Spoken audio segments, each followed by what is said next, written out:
صلو علی الحبیب صلی اللہ تعالی علی محمد۔ یاد رہے مدنی چینل پر ٹیلی کاسٹ کیے جانے والے سلسلے مختلف مواقع کے مناظر اور آواز کی مکسنگ کے ساتھ پیش کیے جاتے ہیں۔ میں مبلغ بنوں سنتوں کا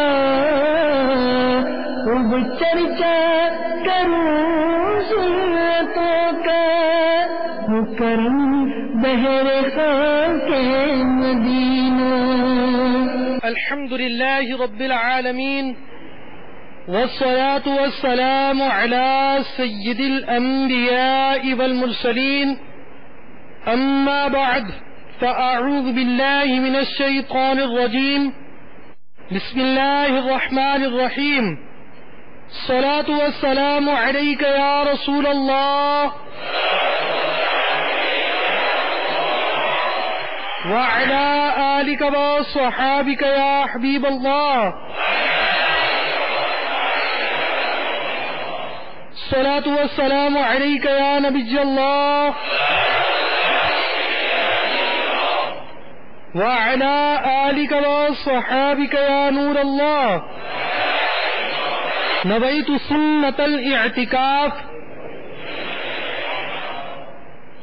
میٹھے میٹھے اسلامی بھائیوں اور مدنی چینل کے ناظرین، جب کبھی بھی داخل مسجد ہو تو یاد کر کر اعتکاف کی نیت ضرور فرما لیا کریں۔ اس کا فائدہ یہ ہوگا کہ جب تک آپ مسجد میں رہیں گے دیگر عبادات کے ساتھ ساتھ اعتکاف کا ثواب بھی ملتا رہے گا۔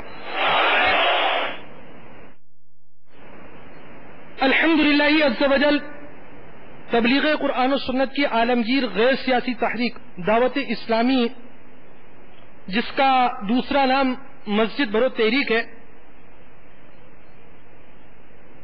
خواہ درس پیدان سنت ہو یا مدرسۃ المدینہ بالغان، مدنی حلقے ہو یا مدنی قافلہ، ہفتہ وار اجتماعات ہوں یا سیری اجتماعات، بحمدہ تبارک و تعالی یہ سارے اجتماعات مسجد میں ہوتے اور ان اجتماعات درس و بیان مدارس المدینہ کے ذریعے بھی مسجد آباد کرنے کی کوشش کی جاتی ہے۔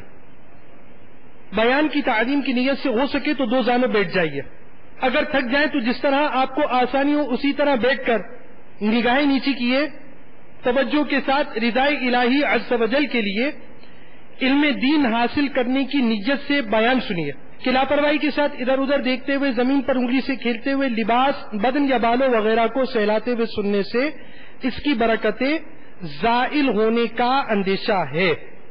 محبوب رب ذوالجلال، ہم غریبوں کے غم گسار، صاحب جود و نوال، شہنشاہ خوش خصال، سلطان شیریں مقال، پیکر حسن و جمال صلی اللہ علیہ وسلم نے فرمایا، جسے یہ پسند ہو کہ اللہ عز و جل کی بارگاہ میں پیش ہوتے وقت وہ یعنی رب عز و جل اس سے راضی ہو، اسے چاہیے مجھ پر کثرت سے درود پڑھے۔ صلو علی الحبیب صلی اللہ علیہ وسلم۔ سرکار مدینہ راحت قلب و سینہ فیض گنجینہ باعث نزول سکینہ صاحب معطر پسینہ صلی اللہ علیہ وسلم کا فرمان باقرینہ ہے، نیت المؤمن خیر من عملی، یعنی مومن کی نیت اس کے عمل سے بہتر ہے۔ عالم نیت شیخ طریقت امیر اہل سنت حضرت علامہ مولانا محمد الیاس عطار قادری رضوی دامت برکاتہ العالیہ فرماتے ہیں، نیک کام بغیر اچھی نیت کے کار ثواب نہیں ہوتا۔ نیک کام میں جس قدر اچھی نیتیں زیادہ اس قدر ثواب بھی زیادہ۔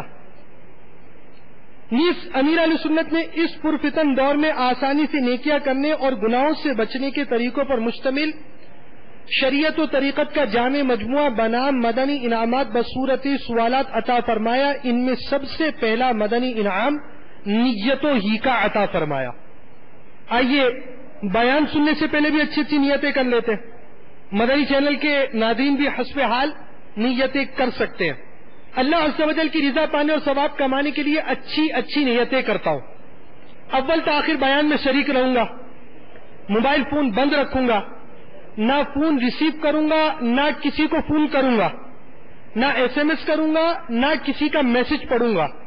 بلا وجہ کپڑے بدن، سر یا داڑھی کے بال سہلانے، دریوں سے دھاگے نوچنے، انگلیوں سے فرش پر کھیلنے، ادھر ادھر دیکھنے، باتیں کرنے، ٹیک لگانے، پردے میں پردہ نہ ہونے کی صورت میں گھٹنے کھڑے کر کر دوسروں کے لیے بدنگاہی کا باعث بننے، گھٹنوں میں سر رکھنے، دوسروں کو اشارے کرنے، اٹھ کر چل پڑنے وغیرہ سے بچتے ہوئے علم دین کی تعظیم کی خاطر جہاں تک ہو سکا دو زانوں بیٹھ کر علم دین سمجھنے کے لیے نگاہیں نیچی کیے خوب کان لگا کر سنوں گا۔ صلو علی الحبیب اذکروا اللہ، توبوا الی اللہ وغیرہ سن کر ثواب کمانے اور صدا لگانے والے کی دل جوئی کے لیے نمایاں آواز سے جواب دوں گا۔ ضرورتاً سمٹ سرک کر دوسروں کے لیے جگہ کشادہ کروں گا، دھکا وغیرہ لگا تو صبر کروں گا، گھورنے جھڑکنے الجھنے سے بچوں گا۔ حسب موقع عز وجل صلی اللہ تعالی علیہ وآلہ وسلم اور رضی اللہ تعالیٰ عنہ رحمت اللہ تعالی علیہ پڑھوں گا، خاص خاص باتیں لکھ لوں گا۔ اجتماع کے بعد خود آگے بڑھ کر سلام مسافر انفرادی کوشش کروں گا، بنیت ادائے سنت بات کرتے ہوئے مسکراتا رہوں گا۔ مزید اپنے لیے بھی کچھ نیتیں بڑھا لیتا ہوں۔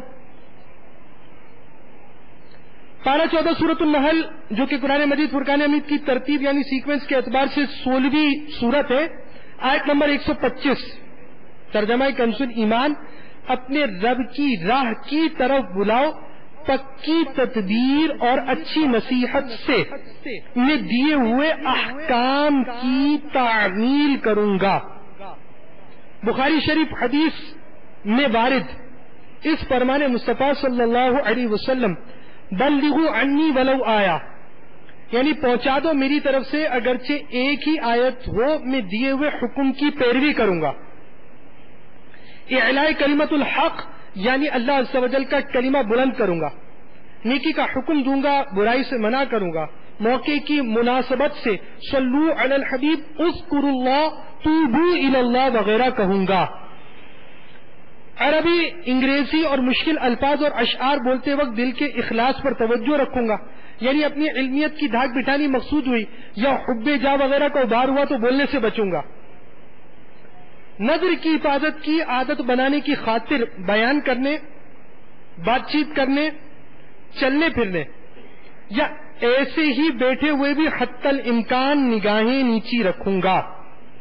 خشوع نفاق یعنی اعضاء میں تو خشوع ہو مگر دل عاجزی سے خالی ہو سے بچوں گا۔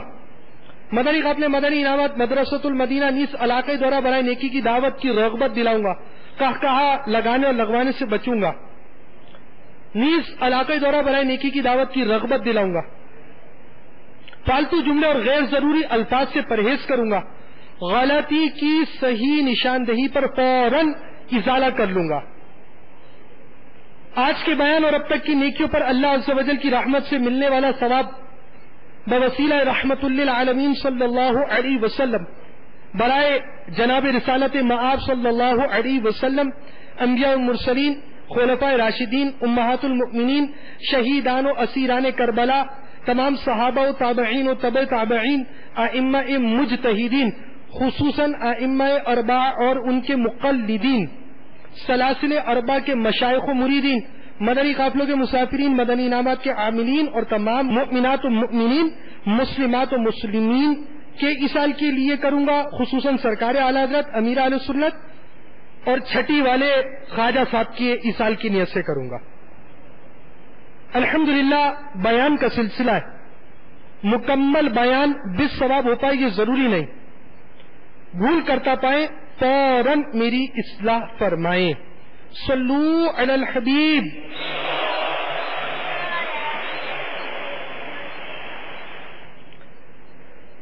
ہم اللہ عز و جل کے عاجز بندے اور اس کے پیارے حبیب صلی اللہ تعالی علیہ وآلہ وسلم کے ادنا غلام ہیں۔ یقیناً زندگی بے حد مختصر ہے، ہم لمحہ بلمحہ موت کے قریب ہوتے چلے جا رہے ہیں، ان قریب ہمیں اندھیری قبر میں اتار دیا جائے گا۔ نجات تمام جہانوں کے پالنے والے اللہ رب العالمین عز و جل کی اطاعت اور مؤمنین پر رحم و کرم فرمانے والے رسول کریم رؤوف الرحیم صلی اللہ تعالی علیہ وآلہ وسلم کی سنتوں کی اتباع میں ہے۔ 4 مدنی پھول ایسے کہ انہیں سیکھ کر ان پر عمل کر کر نیز انفرادی کوشش کے ذریعے دوسروں کو ان کا عامل بنانے کی کوشش کرتے رہیے۔ انشاءاللہ عز و جل بطفیل مصطفیٰ صلی اللہ علیہ وسلم اس کی برکت سے پابند سنت بننے، گناہوں سے نفرت کرنے اور ایمان کی حفاظت کے لیے کڑنے کا ذہن بنے گا۔ نمبر 1 ارکان اسلام، نمبر 2 اتباع سنت، نمبر 3 حسن اخلاق، نمبر 4 نیکی کی دعوت۔ صلو علی الحبیب صلی اللہ تعالی علی محمد۔ اللہ رب العالمین جل جلالہ پارہ 5 سورۃ النساء آیت نمبر 29 اور 30 میں ارشاد فرماتا ہے، میرے آقا نعمت عظیم البرکت عظیم المرتبت پروانہ شمع رسالت مجدد دین و ملت محقق علی الاطلاق مترجم القرآن شاہ امام احمد رضا خان علیہ رحمت اللہ الرحمن اس آیت رب الرحمن کا ترجمہ کنز الایمان کچھ یوں کرتے ہیں بیان، اے ایمان والو، آپس میں ایک دوسرے کے مال ناحق نہ کھاؤ، مگر یہ کہ کوئی سودا تمہاری باہمی رضامندی کا ہو، اور اپنی جانیں قتل نہ کرو، بے شک اللہ عز و جل تم پر مہربان ہے، اور جو ظلم و زیادتی سے ایسا کرے گا تو عنقریب ہم اسے آگ میں داخل کریں گے، اور یہ اللہ عز و جل کو آسان ہے۔ وَلَا تَقْتُلُوا أَنفُسَكُمْ یعنی اور اپنی جانیں قتل نہ کرو کے تحت حضرت علامہ مولانا سید محمد نعیم الدین مراد آبادی علیہ رحمت اللہ الہادی خزان العرفان میں فرماتے ہیں، مسئلہ اس آیت سے خودکشی کی حرمت یعنی حرام ہونا بھی ثابت ہوتا ہے۔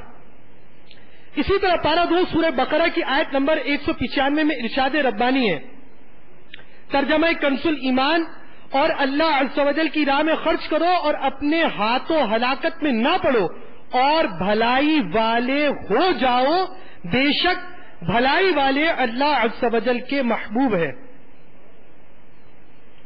اس آیت مقدسہ کی تفسیر خزائن العرفان میں یوں ہے، راہ خدا میں انفاق یعنی راہ خدا عز و جل میں خرچ کا ترک بھی سبب ہلاکت ہے، اور اسراف بیجا یعنی بیجا فضول خرچی بھی، اور اسی طرح وہ چیز جو خطرہ و ہلاک کا باعث ہو، ان سب سے باز رہنے کا حکم ہے، حتیٰ کہ بے ہتھیار میدان جنگ میں جانا یا کسی طرح خودکشی کرنا۔ میٹھے میٹھے اسلامی اور مدنی چینل کے ناظرین، انسان کی زندگی دنیاوی اس زندگی کے اندر اللہ تبارک و تعالیٰ نے بہت سی چیزوں کے اسباب رکھے۔ انسان پیدا ہوتا ہے، خوراک کے لیے محتاج ہوتا ہے، بول و براز کے لیے محتاج ہوتا ہے، چلنے کا محتاج ہوتا ہے، پھرنے کا محتاج ہوتا ہے، کپڑے پہننے کا محتاج ہوتا ہے۔ رب تبارک و تعالیٰ نے اس انسان کی اس احتیاج کو دور کرنے کے اسباب رکھے کہ والدین کے قلوب میں اس اولاد کے لیے رفق، نرمی، محبت، الفت کا سامان کیا اور وہ اس اولاد کی پرورش کا سبب بنے۔ اسی طرح زندگی کے اندر اللہ تعالیٰ نے بہت سی چیزوں کے ہر چیز کے لیے اس دنیا کو ایک عالم اسباب رکھا۔ انسان کے لیے روزی کمانے کا ذریعہ کیا، مال مہیا رکھا، عقل عطا کی، شعور دیا، رزق کے اہتمام و اسباب کیے، اس نے اپنے شعور سے کام لیا، رزق کے لیے کوشش کی، کامیاب ہوا، رزق حاصل ہوا، کمایا، کھایا، خرچ کیا، اور اس عالم اسباب میں انسان اسی انداز سے زندگی گزار رہا ہے۔ اس عالم اسباب میں بعض اوقات ایسا بھی ہوتا ہے کہ انسان اپنی خواہشات کی تکمیل پوری نہیں کر پاتا. مصیبت آتی ہے، پریشانی آتی ہے، ذہن کی سوچیں بدل جاتی ہیں، افکار تبدیل ہو جاتے ہیں، مصائب و مشکلات کا سامنا کرنے سے بندہ گھبرا جاتا ہے، اور ان مصیبتوں سے مقابلے کے لیے پہلے تو پیش ہوتا ہے اور کبھی اس معاملے میں تھک جاتا ہے. جب تھکتا ہے تو بعض اوقات اپنی زندگی سے بیدار ہو جاتا اور طرح طرح کی چیزوں کو اختیار کرتا، یہاں تک کہ خودکشی کا قدم اٹھاتا، اور کبھی اس سے بھی گھنونا کام کرتا، یعنی زبان پر رب تبارک و تعالی کی ناشکری کے کلمات نکال دیتا. تو یوں گھریلو جھگڑے، تنگ دستیوں، قرض داریوں، بیماریوں، مصیبتوں، کاروباری پریشانیوں، اور فی زمانہ اپنی پسند کی شادی میں رکاوٹوں، امتحانات کی ناکامیوں کی وجہ سے بندہ ذہنی دباؤ، ٹینشن کا شکار ہوتا، اور ان میں بعض انتہائی غصیلے اور جذباتی بد نصیب افراد خودکشی کا قدم اختیار کرتے، اور بعض جو اس سے گھنونا کام کرتے وہ تنگ دستی، بیماری، پریشانی اور فوتگی کے مواقع پر صدمے یا اشتعال جذبات کے سبب بسا اوقات نعوذ باللہ عز و جل کفریات تک بک دیتے ہیں. تو یوں گھریلو جھگڑے، تنگ دستیوں، قرض داریوں، بیماریوں، مصیبتوں، کاروباری پریشانیوں، اور فی زمانہ اپنی پسند کی شادی میں رکاوٹوں، امتحانات کی ناکامیوں کی وجہ سے بندہ ذہنی دباؤ، ٹینشن کا شکار ہوتا، اور ان میں بعض انتہائی غصیلے اور جذباتی بد نصیب افراد خودکشی کا قدم اختیار کرتے، اور بعض جو اس سے گھنونا کام کرتے وہ تنگ دستی، بیماری، پریشانی اور فوتگی کے مواقع پر صدمے یا اشتعال جذبات کے سبب بسا اوقات نعوذ باللہ عز و جل کفریات تک بک دیتے ہیں، اللہ عز و جل پر اعتراض کرتے، اس کو ظالم، ضرورت مند، محتاج، عاجز سمجھ کر طرح طرح کے کھلے کفر کہتے ہیں. یاد رکھیے، بلا اکراہ شرعی کسی کو اس طرح مجبور کیا گیا کہ اگر یہ کام نہیں کرے گا تو جان سے مار دیں گے، تیرا ہاتھ بالکل بیکار کر دیں گے، کسی عضو کے ضائع ہونے کی صحیح دھمکی یا جان سے مار دینے کی صحیح دھمکی، گمان غالب ہو کہ دھمکی دینے والا ایسا کر جائے گا، ایسی صورت نہ پائی جائے، ہوش و حواس میں صریح یعنی کھلا کفر بکنے والا اور معنی سمجھنے کے باوجود ہاں میں ہاں ملانے والا بلکہ تائید میں سر ہلانے والا بھی کافر ہو جاتا ہے. اس کا نکاح ٹوٹ جاتا، بیعت ختم ہو جاتی، اور زندگی بھر کے نیک اعمال برباد ہو جاتے ہیں. اگر حج کر لیا تھا تو وہ بھی گیا. اب بعد تجدید ایمان یعنی نئے سرے سے مسلمان ہونے کے بعد صاحب استطاعت ہونے یعنی شرائط پائے جانے پر نئے سرے سے حج فرض ہوگا. مشکل کا وقت آتا ہے تو بطور اعتراض کہتا ہے وہ شخص لوگوں کے ساتھ کچھ بھی کرے، اللہ کی طرف سے اس کو فل آزادی ہے. تنگدستی کے باعث زبان سے یوں نکل پڑتا ہے، یعنی یوں کہے اے اللہ مجھے رزق دے اور مجھ پر تنگدستی ڈال کر ظلم نہ کر، ایسا کہنا کفر ہے. پھر کبھی رب تبارک و تعالی پر اعتراض کر کر کہتا ہے مجھے نہیں معلوم اللہ نے جب مجھے دنیا میں کچھ نہ دیا تو مجھے پیدا ہی کیوں کیا. یہ قول کفر ہے. فوتگی کے موقع پر کبھی یوں کہتا ہے کسی کی موت ہو گئی، اس پر دوسرے شخص نے کہا اللہ کو ایسا نہیں کرنا چاہیے تھا. یاد رہے کفر سے توبہ اسی وقت مقبول ہوگی جبکہ وہ اس کفر کو کفر تسلیم کرتا ہو اور دل میں اس کفر سے نفرت و بیزاری بھی ہو. جو کفر سرزد ہوا توبہ میں اس کا تذکرہ بھی ہو. مثلا جس سے ویزا فارم پر اپنے آپ کو غیر مسلم لکھ دیا, اس طرح کہے یا اللہ عز و جل میں نے جو ویزا فارم پر اپنے آپ کو غیر مذہب, غیر مسلم اور متعین کرے کسی خاص مذہب سے اگر اس نے نام لکھا ہے تو وہ مذہب کا نام لے, ظاہر کیا اس کفر سے توبہ کرتا ہوں. توبہ کے بعد پڑھے لا الہ الا اللہ محمد الرسول اللہ صلی اللہ تعالی علیہ وآلہ وسلم. اس طرح مخصوص کفر سے توبہ بھی ہو گئی اور تجدید ایمان یعنی نئے سرے سے مسلمان ہونا بھی. اگر معاذ اللہ عز و جل کئی کفریات بکے ہو اور یاد نہ ہو کہ کیا کیا بکا ہے تو یوں کہے یا اللہ عز و جل مجھ سے جو جو کفریات صادر ہوئے میں ان سے توبہ کرتا ہوں. پھر کلمہ پڑھ لے. اگر یہ معلوم ہی نہیں کہ کفر بکا بھی ہے یا نہیں تب بھی احتیاطاً توبہ کرنا چاہیے. آئیے ہم سب بھی احتیاطی توبہ کر لیتے ہیں. یا اللہ اگر مجھ سے کوئی کفر ہو گیا ہو تو میں اس سے توبہ کرتا ہوں. لا الہ الا اللہ محمد الرسول اللہ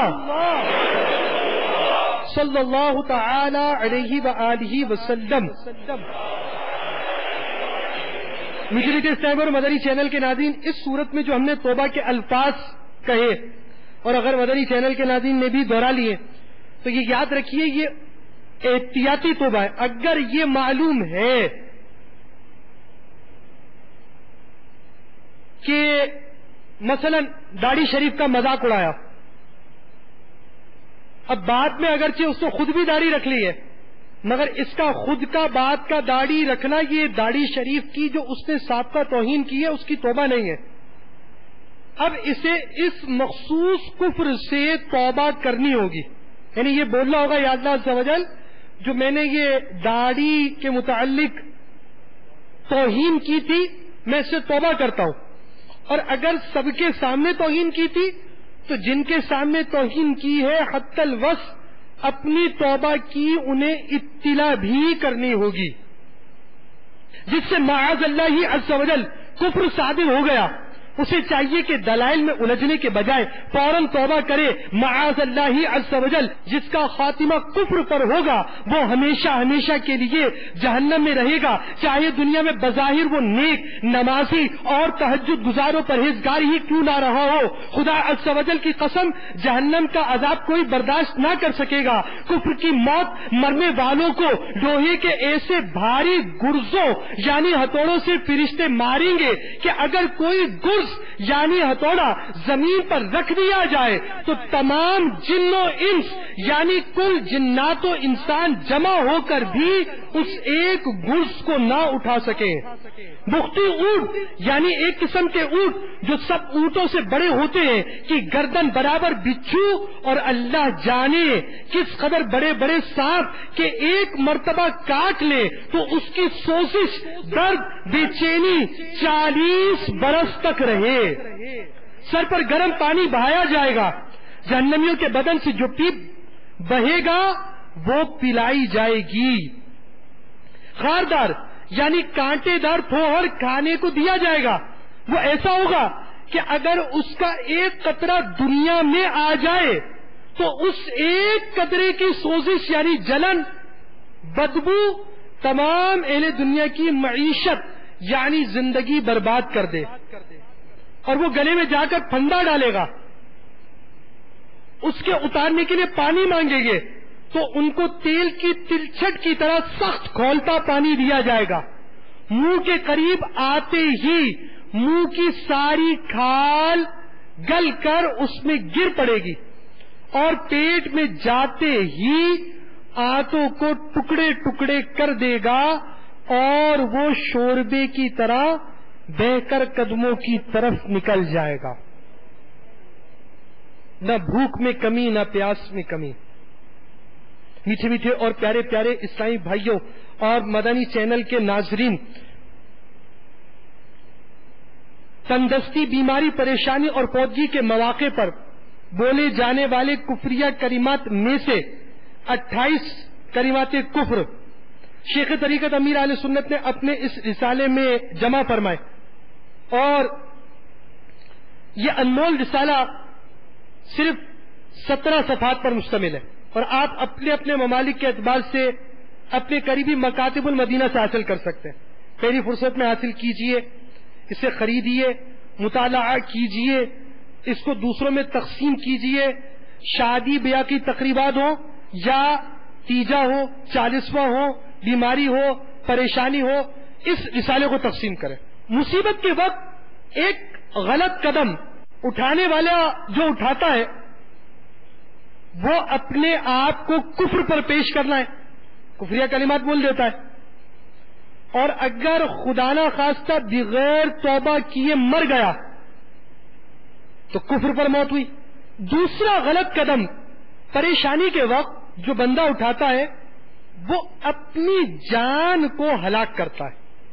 حضرت سیدنا ثابت بن ضحاک رضی اللہ تعالیٰ عنہ سے مروی ہے کہ راحت قلب ناشاد محبوب رب العباد صلی اللہ علیہ وسلم کا ارشاد عبرت بنیاد ہے، جس نے لوہے کے ہتھیار سے خودکشی کی تو اسے جہنم کی آگ میں اسی ہتھیار سے عذاب دیا جائے گا.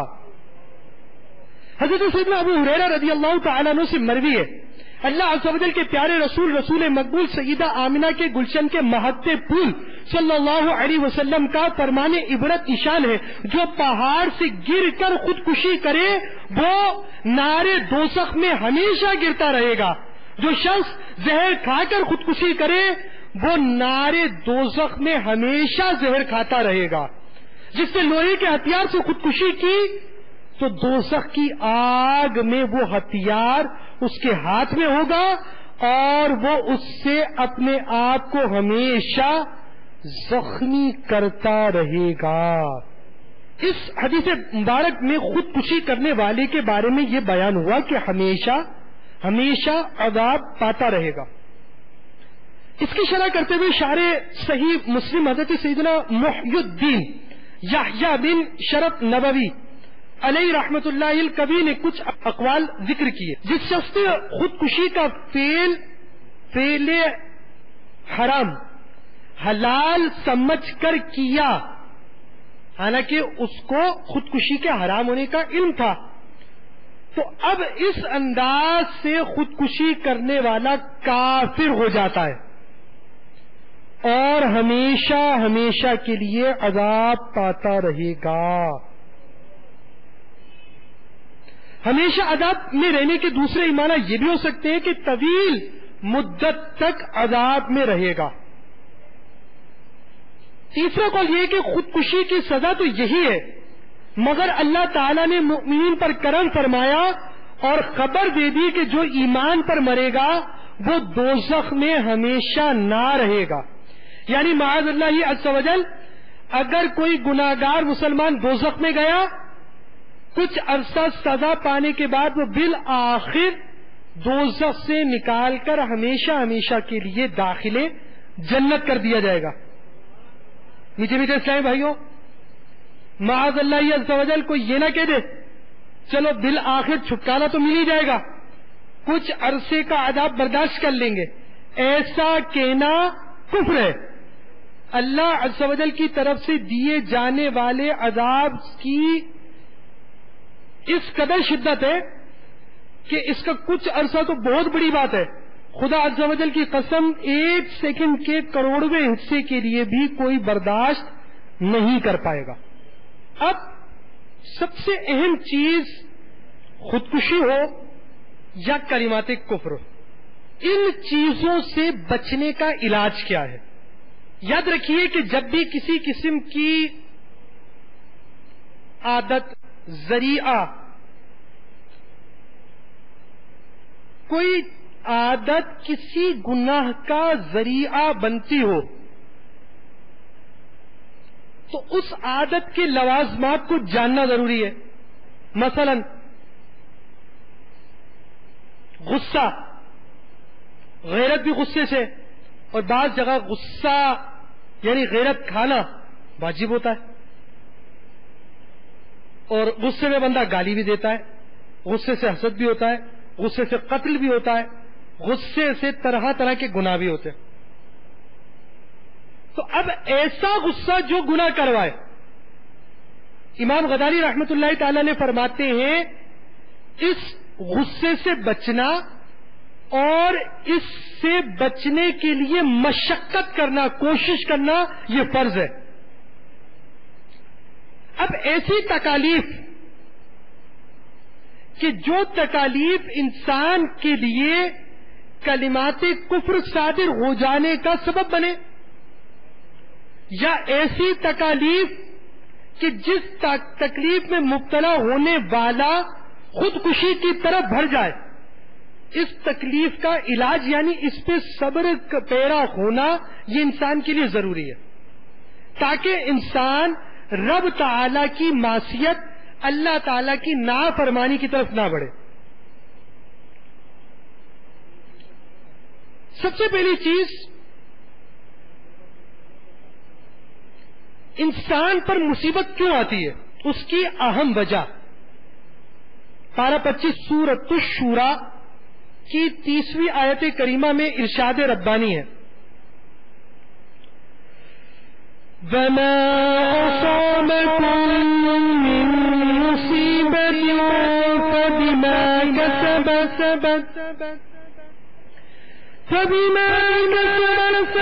أَيْدِيكُمْ وَيَعْفُو عَن كَثِيرٍ.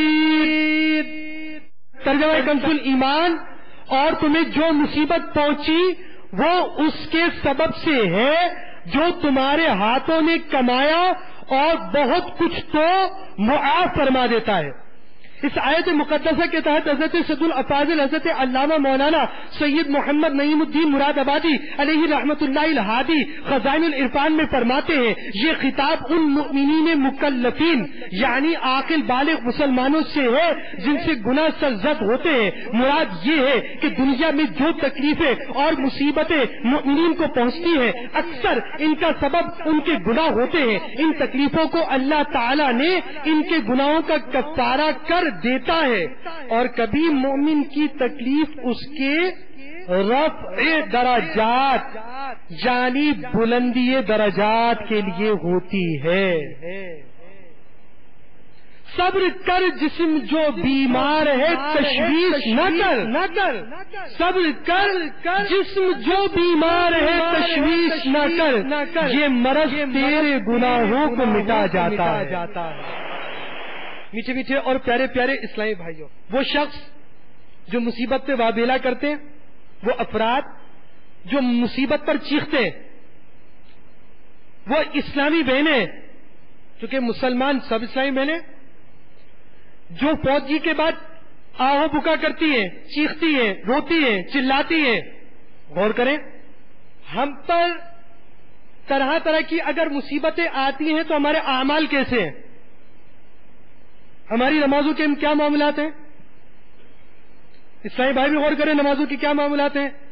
جماعت سے نماز پڑھنے کی ہماری عادات کیسی ہے؟ پھر نماز کے مسائل سیکھے، فرائض علوم کو حاصل کیا، کیا ہم احکام شریعت کو ملحوظ خاطر رکھتے ہیں؟ اب انسان تھوڑا سا اپنا محاسبہ کرنا شروع کرے. کاروبار کرے تو کاروبار کی شرعی رہنمائی نہیں لی ہوتی، کام کاج کرے، نوکری کرے تو اجارے کے مسائل معلوم نہیں ہوتے، نکاح کیا تو نکاح کے مسائل ہم نہیں سیکھتے، گھر والوں کے حقوق ان کی معلومات ہمیں نہیں ہوتی، والدین کے حقوق ان کی معرفت ہمیں نہیں ہوتی.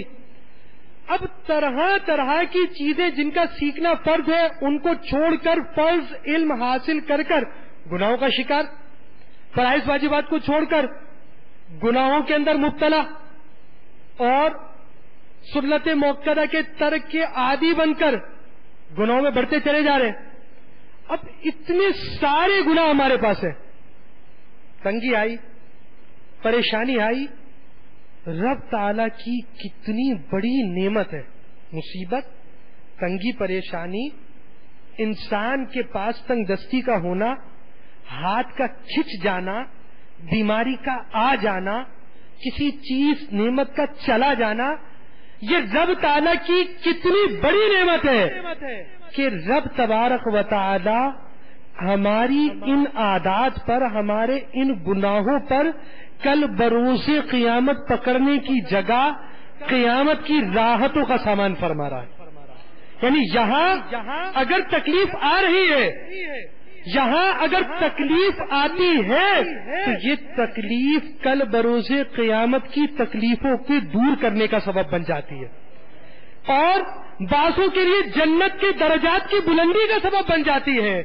اور یہ بھی یاد رہے، گرمی ہے، پنکھا میسر ہوتا ہے جب لائٹ ہو جاتی ہے، لوڈ شیڈنگ ہوتی ہے، کس عجیب سا ماحول ہو جاتا ہے، پسینہ نکل رہا ہوگا، پنکھے کے بغیر لطف نہیں آتا، نیند نہیں آتی، چین نہیں ہوتا، قرار نہیں ہوتا. اے سی ہوتا تو کیا ہی بات تھی، پنکھا نہیں ہے، پنکھا بھی چلا گیا. یہ سوچے اللہ تعالی جو دنیا میں نعمت دیتا ہے، جنت کی 100 گنا نعمتیں اس کے لیے کم ہو جاتی ہیں. یہ پنکھا مل گیا، راحت ملی، نعمت ملی، اللہ تعالی نے ایک نعمت دی تو جنت میں اس سے 100 گنا زیادہ جو نعمتیں ملنی تھی وہ کم ہو گئی. اب انسان اس دائرے کار پر دیکھے، یہ تندرستی ہے.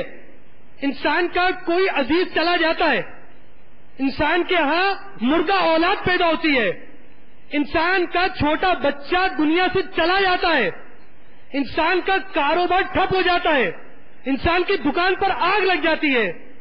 یہ ساری تکالیف ایک طرف، رب تبارک و تعالی کا کل بروز قیامت ملنے والی تکالیف کو کم کر دینا اور جنت کے درجات کا بلند کر دینا کس قدر اعلیٰ نعمت ہے. تو انسان کو چاہیے یہ کہ جب مصیبت آئے تو رب تعالیٰ کا شکر ادا کرے، رب تعالیٰ کی حمد کرے، مدح سرائی کرے. ایک بزرگ رحمت اللہ تعالی علیہ کے ہاں چوری ہو گئی، مال جاتا رہا. کسی نے کہا حضور آ کر تعزیت کی، آ کر آپ کی غم خاری کی. اور لازمی بات ہے ایسے موقع پر اچھی اچھی نیتوں کے ساتھ کسی کی غم خاری کرنا، کسی کے غم کو غلط کرنے کی کوشش کرنا، کسی کے دکھ درد میں شریک ہو جانا کار ثواب ہے اور بہت اچھی بات ہے. آپ کے چوری ہوئی تو آ کر کسی نے غمخاری کی کہ حضور آپ کی چوری ہو گئی، نقصان ہو گیا، اللہ تعالیٰ نعم البدل عطا فرمائے. تو آپ نے ارشاد فرمایا مجھ پر کئی وجوہات کی بنا سے رب تعالیٰ کا شکر لازم ہو گیا. پہلی بات یہ کہ چوری میرے گھر پر ہوئی، رب کا شکر ہے کہ میں نے کسی کے گھر جا کر چوری نہیں کی. پھر کہنے لگے کہ چور آیا، چوری کر کر لے کر گیا، آدھا سامان چوری کر کر لے کر گیا، آدھا سامان چھوڑ گیا، تو اللہ تعالی کا شکر ہے کہ میرا آدھا سامان محفوظ رہ گیا. ایک اور بات مزید آپ نے ارشاد فرمائی، کہا چور آیا، چوری کر کر لے گیا، لیکن وہ چور مال کا چور تھا، مال کی چوری کر کر گیا. اگر ایمان کا چور آ کر ایمان چوری کر جاتا تو میرا کیا بنتا. تو مصیبتیں اللہ تبارک و تعالی کی نعمتیں ہیں اور انسان کو صبر کرنا چاہیے. امام غزالی رحمت اللہ تعالی علیہ فرماتے ہیں صبر نصف ایمان ہے. اس کے نصف ایمان ہونے سے تمہیں یہ خیال نہیں ہونا چاہیے کہ ہر قسم کا صبر محمود ہو، بلکہ اس سے صبر کی بعض اقسام مراد ہے. صبر کی 4 قسمیں آپ نے لکھی. نمبر 1 فرض، نمبر 2 نفل، نمبر 3 مکروہ، نمبر 4 حرام. حرام کاموں سے صبر کرنا یعنی حرام کام نہ کرنا یہ فرض ہے. نیز فرض کردہ عبادات کو بجا لانا اور ان میں احکام ضروریہ کی رعایت کرنے کے لیے صبر کرنا یہ بھی فرض ہے. مثلا بہت سخت سردی ہے، اب وضو کرنے میں پریشانی ہو رہی ہے، اس پریشانی کو اٹھانا، صبر کرنا، نماز کا ادا کرنا یہ فرض، اور اس پر آنے والی ان مشقتوں کو اٹھانا یہ بھی فرض. جماعت واجب. سردی ہو رہی ہے اور ایسی سردی یا ایسی بارش یا ایسی برف باری نہیں کہ جو جماعت کے لیے ترک جماعت کے اعذار میں سے کوئی عذر ہو، تو اب ایسی صورت میں جماعت کے حصول کے لیے صبر کرنا، مشقت کا اٹھانا یہ واجب ہو جائے گا. ممنوع شرعی پر قدرت ہونے کے باوجود صبر کرنا یہ حرام ہے. جیسا کہ جو باوجود قدرت اپنی عورتوں اور محارم کو بے پردگی سے منع نہ کرے وہ دیوس، بحکم حدیث دیوس جنت کی خوشبو تک سے محروم ہونے کا مستحق ہے. دیوس کے بارے میں تفصیلی احکام جاننے کے لیے شیخ طریقت امیر اہل سنت کی مایا ناز تصنیف پردے کے بارے میں سوال جواب کا مطالعہ فرمائیں. اس کے صفحہ نمبر 65 پر دیوس کے حوالے سے احکام ہیں اور مجموعی طور پر اس موضوع کے احکام اس میں درج ہیں. مکروہ صبر وہ ہے جو ایسی اذیت پر ہو جو شرعی طور پر مکروہ طریقے سے پہنچے، اور جس صبر کی ہم تعریفات بیان کرتے ہیں، ناپسندیدہ امور پر صبر کرنا یہ نفل ہے. عام طور پر جب صبر کا لفظ آتا ہے ہمارے ذہن میں ایک بات آ جاتی ہے، کیا؟ اس کا مال لٹ گیا، اس کو صبر کرنا چاہیے. اس کا بچہ مر گیا، اس کو صبر کرنا چاہیے. اس کا کاروبار ٹھپ ہو گیا، اس کو صبر کرنا چاہیے. آخر صبر کا سب سے زیادہ محتاج کون ہے؟ جس کا مال چلا گیا وہ، جس کے بچے کا انتقال ہوا وہ، جس کا کاروبار جاتا رہا وہ، جس کے آسیب تعویذ کا معاملہ ہو وہ، جس کے فاقہ مستی ہو وہ، یا صبر کی حاجت کسی اور کو ہے؟ امام غزالی رحمت اللہ تعالی علیہ نے صبر کے حوالے سے ایک باب لکھا اور اس میں حاجت صبر بیان کی. تو حاجت صبر کے اعتبار سے مقدم وہ فرد ہے جس شخص کو اس کی خواہش کے مطابق نعمتوں کا حصول ہو. صحت، سلامتی، مال، مرتبہ، اسباب حاصل ہیں، جاؤ مرتبہ حاصل ہے، منصب حاصل ہے، کاروبار حاصل ہے، وسعت ہے، مال میں وسعت ہے، اولاد میں وسعت ہے، کاروبار میں وسعت ہے، دنیاوی طور پر کوئی تکلیف نہیں ہے. تو حاجت صبر کا سب سے زیادہ مستحق وہی فرد ہے کہ جس کے پاس سارے اسباب ہو. کیوں؟ کیونکہ اگر وہ ان لذات میں پڑ کر اپنے نفس کو مباح امور سے بھی نہ روکے گا، اپنے نفس کو جائز خواہشات سے نہ روکے گا، تو نفس اس میں اکڑے گا، سرکشی پیدا ہوگی. اور فرعون نے خدائی کا دعویٰ کیوں کیا؟ فرعون نے خدائی کا دعویٰ اسی وجہ سے کیا، نعمتیں ساری تھی، تکالیف نہیں تھی، رب تعالیٰ نے ایسی نعمت دی بیمار نہ ہوا، رب نے ایسی نعمت دی جوانی زائل نہ ہوئی، رب نے ایسی نعمت دی دنیا میں حکومت ہو گئی، رب نے ایسی نعمت دی کہ لوگ اس کے زیر اہتمام آ گئے. نعمتیں ملتی گئیں ملتی گئیں ملتی گئیں، نفس اکڑتا گیا اکڑتا گیا اکڑتا گیا، ایسا اکڑا کہ اپنے آپ کو رب بلکہ اعلی رب کہنے لگا. تو سب سے زیادہ حاجت صبر کی اسی کو ہے. آج فراوانی ہے، کل تنگی آئے گی، نہ جانے زبان سے کیا نکل آئے گا. آج آسائش ہے، کل کو تنگدستی آئے گی، نہ جانے بندہ موت کی طرف بڑھ جائے گا، خودکشی کی طرف بڑھ جائے گا، دوسرے کی تکلیف کا باعث بنے گا، دوسرے سے بدلہ لینے کی کوشش کرے گا، یا وہ اپنی آخرت کو تباہ کرنے کا کوئی اور سبب کرے گا. تو صبر کے اعتبار سے مقدم ترین وہ فرد ہے کہ جو شخص خوشحال ہے. آپ کی ترغیب و تحریض کے لیے ایک مدنی بہار آپ کے گوش گزار کرتا ہوں.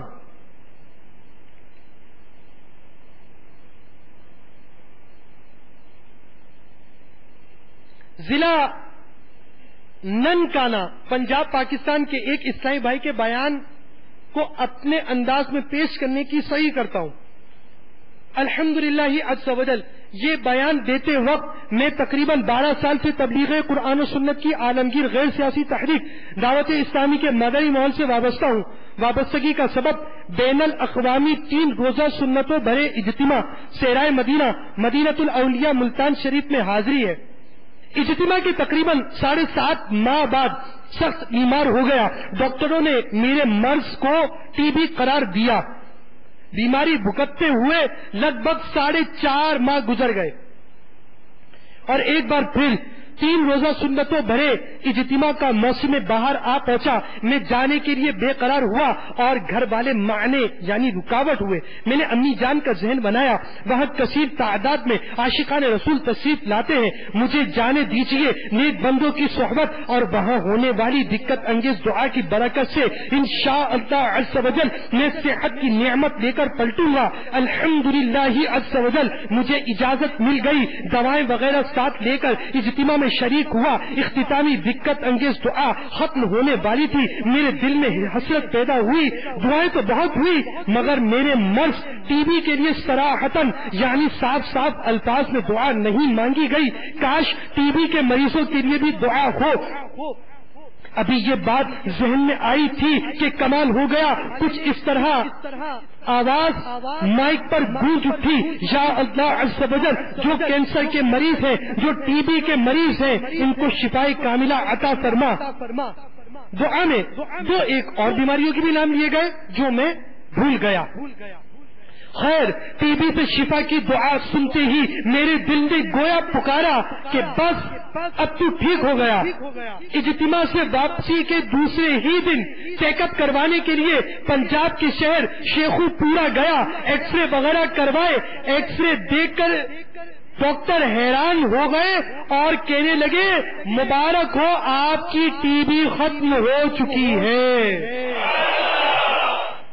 اگر چاہو ٹی بی نہ گھبراؤ پھر بھی شفا حق سے دے گا دلوا مدنی ماحول. تمہیں صحت و عافیت ہوگی حاصل.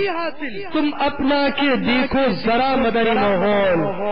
میٹھے میٹھے اور پیارے پیارے اسلامی بھائیوں آپ بھی دعوت اسلامی کے مدنی ماحول سے وابستہ ہو جائیے اور مدنی قافلوں کے سفر کو اپنا معمول بنا لیجیے اور اس کی برکتیں حاصل کیجیے. اجتماعیت کی برکتیں حاصل کیجیے. اور شہری اجتماع کے اختتام پر تو مدنی قافلے بھی سفر کرتے تو آپ بھی مدنی قافلوں کے مسافر بن جائیے. آپ نے مدنی بہار بھی سنی اب بھی اپنی مدنی بہاریں ہمیں تحریری طور پر بھی دیں. تو آپ کے ساتھ بھی کوئی مدنی بہار ہوئی مدنی قافلے کی مدنی بہار دعوت اسلامی کے مدنی بہار امیر اہل سنت کے تعویذات کی کوئی مدنی بہار یا دعوت اسلامی کے کسی مدنی کام کی کوئی مدنی بہار ہو آپ بھی تحریری صورت میں تربیت گاہ میں جمع فرمائیں. بیان کو اختتام کی طرف لاتے ہوئے سنت کی فضیلت اور سنت و آداب میں سے چند مدنی پھول عرض کرتا ہوں. اب مختلف مدنی پھول پیش کیے جائیں گے. ہر مدنی پھول کو سنت رسول مقبول علی صاحب الصلاۃ والسلام پر محمول مت فرمائیے. ان میں سنتوں کے علاوہ بزرگان دین رحمہ اللہ المبین سے منقول مدنی پھولوں کا بھی شمول ہے. جب تک یقینی طور پر معلوم نہ ہو جائے کسی عمل کو سنت رسول نہیں کہہ سکتے.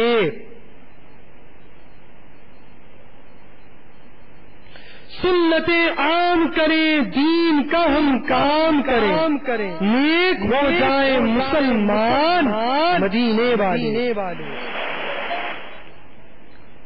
تاجدار رسالت شہنشاہ نبوت مصطفیٰ جان رحمت شمع بس میں ہدایت پہنچائے بس میں جنت صلی اللہ علیہ وسلم کا فرمان جنت نشان ہے، جس نے میری سنت سے محبت کی اس نے مجھ سے محبت کی، اور جس نے مجھ سے محبت کی وہ جنت میں میرے ساتھ ہوگا۔ چل مدینہ کے ساتھ حروف کی نسبت سے جوتے پہننے کے ساتھ مدنی پھول، فرمان مصطفیٰ صلی اللہ تعالی علیہ وآلہ وسلم، جوتے بکثرت استعمال کرو کہ آدمی جب تک جوتے پہنے ہوتا ہے گویا وہ سوار ہوتا ہے، یعنی کم تھکتا ہے۔ جوتے پہننے سے پہلے جھاڑ لیجئے تاکہ کیڑا یا کنکر وغیرہ ہو تو نکل جائے۔ پہلے سیدھا جوتا پہنیے پھر الٹا، اور اتارتے وقت پہلے الٹا جوتا اتاریے پھر سیدھا۔ فرمان مصطفیٰ صلی اللہ علیہ وسلم، جب تم میں سے کوئی جوتا پہنے تو دائیں یعنی سیدھی جانب سے ابتدا کرنی چاہیے، اور جب اتارے تو بائیں یعنی الٹی جانب سے ابتدا کرنی چاہیے، تاکہ دایاں یعنی سیدھا پاؤں پہننے میں اول اور اتارنے میں آخری رہے۔ ایک بات۔ دوسرا، نصرت القاری میں مسجد میں داخل ہوتے وقت حکم یہ کہ پہلے سیدھا پاؤں مسجد میں داخل کرے، اور جب مسجد سے نکلے تو پہلے الٹا پاؤں نکالے۔ اب مسجد کے داخلے کے وقت اس حدیث پر عمل دشوار ہے۔ کیا مطلب؟ آپ آئے، چپل پہنی ہوئی آپ نے، اب آپ مسجد میں پہلا قدم داخل کرنا چاہتے ہیں، تو پہلا قدم آپ داخل کریں گے وہ سیدھا قدم مسجد میں داخل ہونا چاہیے۔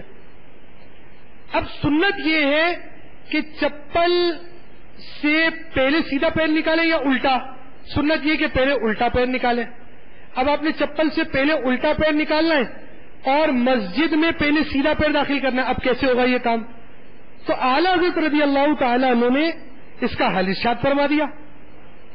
آپ فرماتے جب مسجد میں جانا ہو تو پہلے الٹا پاؤں کو نکال کر جوتے پر رکھ دے، پھر سیدھا پاؤں سے جوتا نکال کر مسجد میں داخل ہو جائے، اور جب مسجد سے باہر ہو تو الٹا پاؤں نکال کر جوتے پر رکھ لیجئے، پھر سیدھا پاؤں نکال کر سیدھے جوتے میں پہن لیجئے۔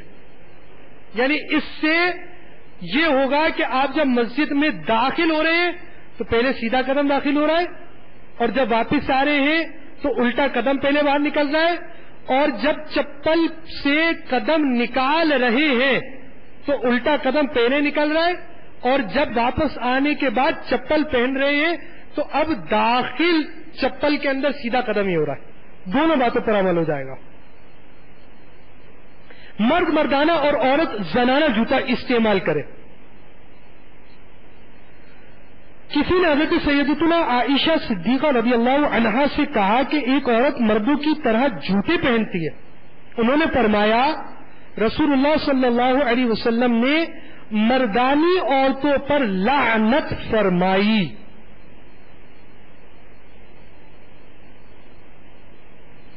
صدر شریعہ بدر الطریقہ حضرت علامہ مولانا مفتی محمد امجد علی اعظمی علی رحمۃ اللہ القوی فرماتے ہیں یعنی عورتوں کو مردانہ جوتا نہیں پہننا چاہیے، بلکہ وہ تمام باتیں جن میں مردوں اور عورتوں کا امتیاز ہوتا ہے ان میں ہر ایک کو دوسرے کی وضع اختیار کرنے یعنی نقالی کرنے سے ممانعت ہے۔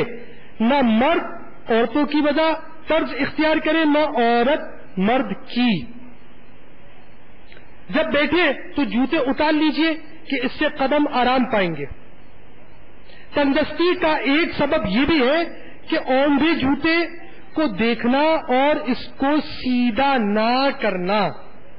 دولت بیزوال میں لکھا ہے کہ اگر رات بھر جوتا اوندھا پڑا رہے تو شیطان اس پر آ کر بیٹھتا ہے، وہ اس کا تخت ہے۔ استعمالی جوتا الٹا پڑا ہو تو سیدھا کر لیجئے۔